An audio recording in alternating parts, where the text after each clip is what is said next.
लासलगाव कोटमगाव परिसरात झालेल्या मुसळधार पावसामुळे पिंपळगाव बसवंत लासलगाव वाहतूक ठप्प. रेल्वे अंडरपास अन आधीचा रेल्वे पूल पाण्याखाली. लासलगाव कोटमगाव परिसरात झालेल्या मुसळधार पावसामुळे पिंपळगावहून लासलगावकडे येणारी वाहतूक ठप्प झाली आहे.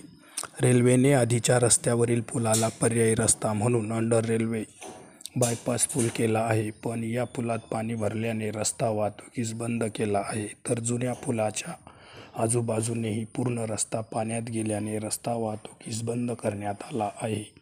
पिंपळगावहून लासलगावला येणाऱ्या वाहनचालकांनी निफाड मार्गे अथवा खडकमाळेगाव मार्गे लासलगावला येण्याचा मार्ग निवडावा, असे आवाहन करण्यात येत आहे.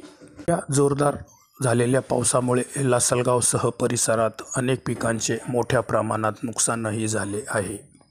तर लासलगावमधील अनेक नगरांमध्ये पाणी साचून रस्ते पाण्याखाली गेली आहेत.